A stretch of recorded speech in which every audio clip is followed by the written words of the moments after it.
Buenas noches, mi nombre es Gustavo Hermoso, cursante de la materia Historia y Evolución del Derecho 1 de la Universidad Bicentenaria de Aragua, y en esta oportunidad voy a hablarles del estatus, la familia y el matrimonio romano y sus diferencias con la legislación venezolana. Iniciaré con el estatus. En la antigua Roma se conocía como estatus a la situación en la que se encontraba su ciudadanía. Podían ser tres: el status familiae, el status libertati y el status civitatis. Y de este último voy a hablarles más. De acuerdo al status civitatis, las personas podían ser ciudadanas y no ciudadanos. Los ciudadanos, la relación entre los ciudadanos se regía por medio del derecho civil, y la relación entre los ciudadanos y extranjeros se regían por el derecho de gente. Dos formas de adquirir la ciudadanía era por nacimiento, que esto no tenía que ver con el lugar donde nacías, sino con la ciudadanía de tus padres, y por causas posteriores al nacimiento, que en el caso de un esclavo que ganaba su libertad y por ende también adquiría su ciudadanía. También había modos de perder esa ciudadanía, como en el caso de la persona que perdía su libertad y por ende también su ciudadanía. La persona que admitía ser de una comunidad extranjera, y también las personas que eran condenadas al exilio y a la deportación. Entre los no ciudadanos existían los peregrinos. Estos eran habitantes de países aliados a Roma, y también eran habitantes de provincias que eran sometidas por el ejército romano. Entre los peregrinos existían los dedicticios. Estos eran los habitantes de provincias que eran sometidas por Roma. Privados de toda autonomía, estos dedicticios ni siquiera gozaban del derecho de gente. Entre los no ciudadanos también existían los latinos. Los latinos eran extranjeros con más beneficios que los peregrinos.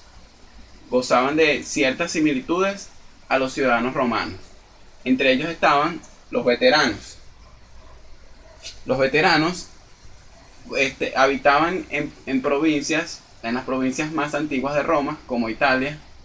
Estos tenían más ventajas que los demás latinos, y también una similitud con los ciudadanos, como por ejemplo tenían el derecho de casarse, de adquirir propiedades, y también de habitar en Roma tenían el derecho de votar.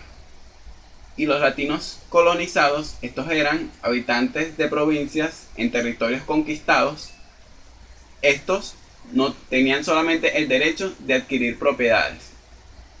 En la legislación venezolana, en su artículo número 15, nos habla de que hay dos tipos de personas: naturales y jurídicas.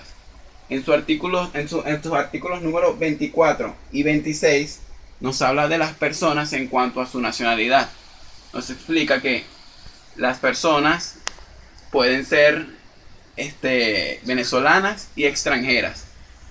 Los extranjeros en Venezuela gozan de los mismos derechos civiles que los venezolanos, con algunas excepciones establecidas por la ley. Voy a hablarles ahora de la familia romana.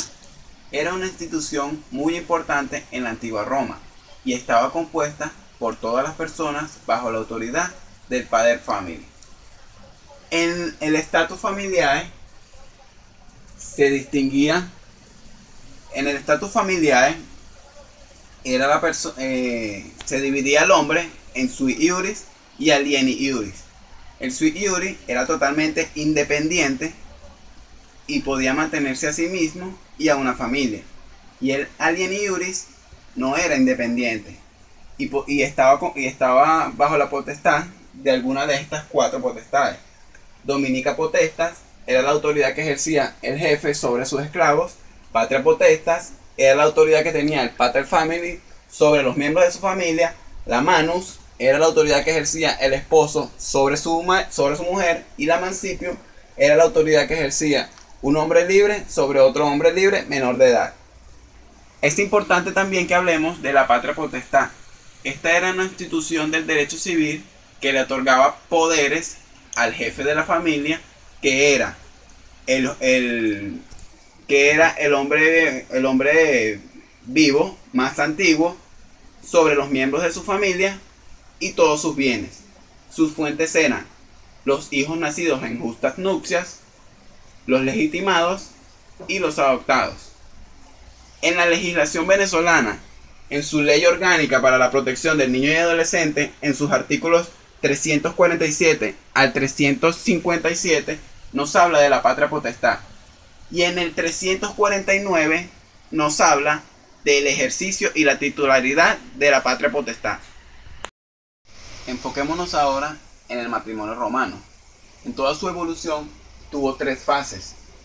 En su primera fase, la mujer no tenía derecho alguno y al casarse caía bajo la patria potestad de su marido y dejaba de ser parte de su antigua familia. En su segunda fase, la mujer tenía derechos, pero eran limitados.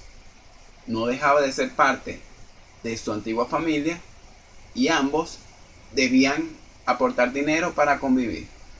En su última fase, la mujer aún tenía derechos limitados y podía recibir herencia por parte de su familia de sangre. Sus elementos y requisitos. Debía reunir 2 elementos importantes. Uno era la cohabitación, que esto comenzaba cuando la mujer empezaba a habitar en el domicilio del hombre, y los efectos maritales, esto era la relación que tenía la pareja con los demás miembros de su familia. Sus requisitos importantes eran la connubium. La connubium era la relación que tenían la pareja, pero era más personal. La aceptación, esto era la aceptación de ellos como pareja, y la del pater family. Y la capacidad de edad, esto tenía que ver con que la mujer debía tener más de 12 años de edad y el hombre más de 14 años. Existían 3 formas de celebrar el matrimonio. Una de ellas era la conferratio. Esto era exclusivo para los ciudadanos de la alta alcurnia y se trataba de un matrimonio religioso. La coeptio, esto era exclusivo para los plebeyos y se hacía con tal de simular una compra y venta en el que la mujer era el objeto a negociar. Y la usus, esta era una forma de convivencia donde la mujer empezaba a habitar en el domicilio del hombre por cierto tiempo hasta que la relación se formara en justas nupcias. Sus impedimentos. Sus impedimentos eran relativos cuando un gobernante, cuando representaban un obstáculo para el matrimonio. Esto era cuando el gobernante de una provincia se quería casar con una mujer de esa misma provincia. Y también cuando un patricio se quería casar con un plebeyo. También eran absolutos cuando representaba que el matrimonio era completamente nulo. Esto era se veía cuando la bigamia, la viudez, votos de castidad, la capacidad de edad errónea y la esclavitud. Cerraré con el matrimonio en la legislación venezolana. Se define como la base de la familia y por ende de la sociedad. Entre todos sus requisitos están la diversidad de sexo, como lo explica el artículo 44 del Código Civil, que nos dice que el matrimonio debe ser entre un solo hombre y una sola mujer. El artículo 77 de la Constitución de la República Bolivariana de Venezuela cita que el Estado protege el matrimonio entre un hombre y una mujer. Entre sus requisitos también está la pubertad. Y esto lo definieron en parámetros de edad, que para el hombre era más de 16 años y para la mujer era más de 14. También estaba la cordura, como lo dice el artículo 48.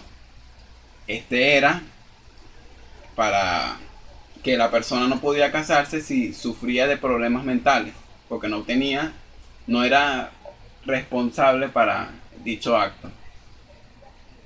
También está la impotencia, como lo dice el artículo 47 del Código Civil.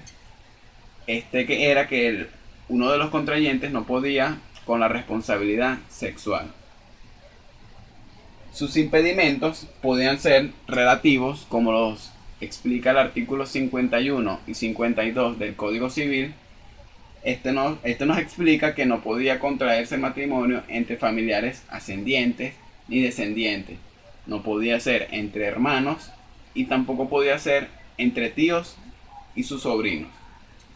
Y los matrimonios absolutos, como lo dice el artículo 50, nos habla que no podía contraer matrimonio una persona que ya estaba ligada a un primer matrimonio.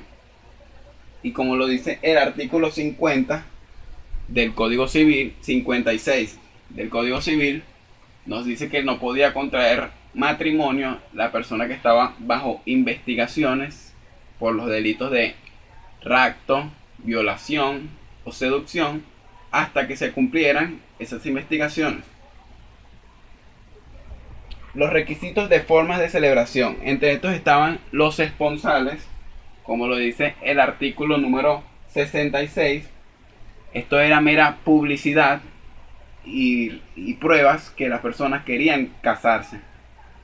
Y ellos debían recoger ciertos requisitos que debían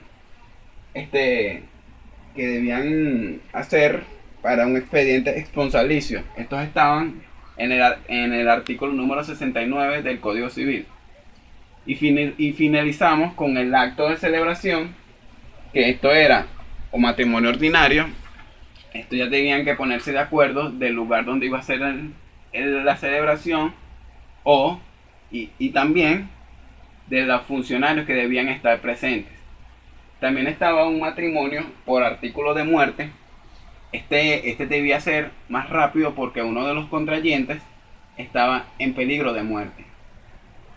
Esta es toda la exposición sobre el tema del estatus, la familia y el matrimonio romano. Espero haya sido de su agrado. Se despide el estudiante Gustavo Hermoso. Que Dios les bendiga.